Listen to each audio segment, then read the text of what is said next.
Hey, what's up guys, it's Nightfall here, and in today's video I'm going to be trying to play Bowser's Fury, but only riding Plessie. This is a scripted sort of video. I pre-recorded everything with no audio, so I'm just commentating over the top. So yeah, let's plunge Mario into an inky vortex and get this video on the road, shall we? Now, I didn't exactly go into this challenge with high hopes, because as you can see here, after plunging Mario's head into the earth, I have to walk around normally. There is no sign of Plessie, but however, there is a cat shine still to collect. So, while very disappointing, we do in fact have to actually get the cat shine normally.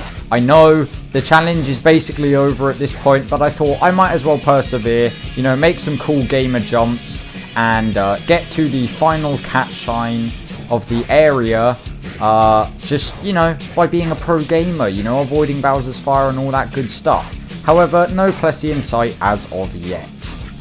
With that being said, however, we shine a light straight into Bowser's eyes, burning his retinas, forcing him to leave and never return, I hope. Anyway, now that we've completely destroyed Bowser's eyesight and a massive island has appeared literally out of nowhere. For real though, how was that under the water? The water's not even that deep. Anyway, we completely ignore Bowser Jr. and tell him not to help us in any capacity whatsoever, because otherwise this wouldn't be challenging in the slightest. Anyway, I then realised something that really upset me. Plessie still isn't here. I had to get 5 cat shines all on my own without Plessie whatsoever, just to then fight Bowser and then get Plessie to appear, which I think is really, really dumb. But once Bowser was kicked in the crotch yet again, Plessie finally decides to show up, the lazy bugger. As you can see, Mario was thoroughly displeased with Plessie's performance. However, there was work to be done, so we set off to scamper shores. But I couldn't do anything. I couldn't find a single way of getting Plessie past the second jump of the course. I tried everything. I tried dive jumping. I tried all sorts, but there was no feasible way I could find to get him up there. So this left me quite disgruntled actually. Nonetheless, I decided I would set off for Fort Flaptrap. On the way over, however, I decided to stop off at Pounce Bounce Isle to test a little theory I had, but it turned out Plessie could not activate jump pads. I was able to dismount Plessie and activate them for him, but, you know, that then didn't really do anything in the slightest, because I couldn't then remount Plessie in time. So, a disgruntled me yet again decided to head back on over in the direction of Fort Flaptrap. Now, upon arrival, I immediately discovered that Plessie wasn't able to actually jump up onto the switch panels. And at first I put this down to Plessie's collision being weird, but after some experimentation with some dive jumping, I discovered that there was in fact just a massive invisible wall. Clearly, the developers didn't want Plessie to get onto Fort Flaptrap at all, ruining my challenge yet again. However, I wasn't going to give up just yet. I decided to return to Pounce Bounce Isle with a fresh idea in mind. Perhaps by utilising Plessie's height from his dive jump, I'd be able to get onto this section of the island. And sure enough, I could. However, once up here, things started to get a little funky. Utilising Plessie's really janky movement and collision, I managed to repeatedly bounce him up the bouncing steps by jumping on some sort of invisible barrier?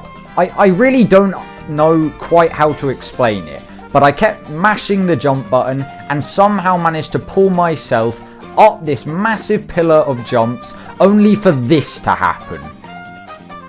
Well, fuck. However, being the stubborn person I am, I wasn't going to give up just yet. I sat here ramming Plessie's head into the wall, mashing that jump button, until I eventually managed to make it back up to the top of the tower. I decided I'd be carefuler, line my shot up nice and easy, and I did it again.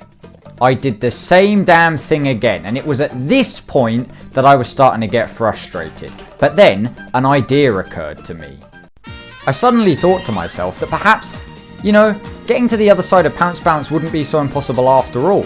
I noticed a cat shine shard up here, and I thought I'd send Bowser Jr. over to grab that while we were here. You know, just in case that shine was even possible. Anyway, after doing so, I managed to line up a jump and headed straight over to the other section of Pounce Bounce and barely made it over there. But alas, once I was there, I managed to grab 4 other cat shine shards and then couldn't make it back up. So I had to go the long way round, get all the way back up to the top of the tower, only to fail the jump yet again. However, it was at that moment that the big boy himself decided to show up, and that gave me an idea.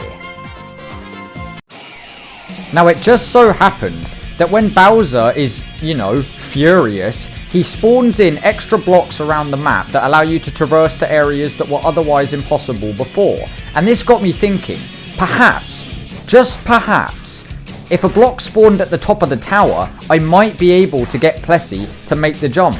So I spent my time trying to get Plessie back up there, again, ramming his head into the wall until he eventually got concussion, managed to get to the top of the tower, and then Bowser went away and the blocks disappeared. However, this did prove my theory that perhaps, just perhaps, this might be doable. With that, I spent 10 years trying to get my amiibo to scan until finally Bowser managed to spawn in again. Thank you, piece of plastic that I spent money on. Anyway, I then spent ages trying to get back up the tower again, got Mario incinerated and killed, and when I finally made it back up to the top, I'd done it! My theory was actually correct! I finally managed to get the cat shine and shone a light into Bowser's eyes yet again, this time permanently blinding him and sending him packing. Let's freaking go! However, I wasn't done just yet. I went on over and grabbed the final cat shine shard of the area to nab myself another shine real quick before remembering a shine I'd noticed earlier. I managed to jump down from the ledge and snag that one as well. So far, that's 3 cat shines we've managed to obtain riding Plessie. But I wasn't going to stop there. I just remembered, considering Bowser was helpful before, maybe he could help again by blasting away the Fury blocks. So I proceeded to scan my amiibo for another 10 years, only to be told it wasn't even an amiibo. Thanks, Nintendo. After actually getting my controller to register that my amiibo even existed, Bowser blasted away the Fury blocks and Mario's face, only for me to realise that Plessie couldn't even fit in the gap. So sadly, this was not a shine obtainable while riding Plessie. Nonetheless, I decided to try out a couple more things before calling it quits for the day. I did try to activate a ground pound switch and maybe use Plessie's weird collision to actually get a timer shine, but every time I ground pounded the switch, Plessie literally exploded like a bomb. So this one was put down to obviously being not possible. Secondly, I thought maybe I could throw one of the lost kittens onto Plessie's back and ride it over to the mother cat. But again, I think to prevent you from getting cats from the wrong island to a different mother cat, this was also marked down as impossible. Nonetheless, I'd still managed to get 3 cat shines by only riding Plessie. This video was super fun to make. I will definitely try more like this, maybe even this exact series on other islands and areas in the game. So please let me know what you think down in the comments below. Thank you so much for watching. Remember to like and subscribe, and I'll see you guys in the next one. Bye!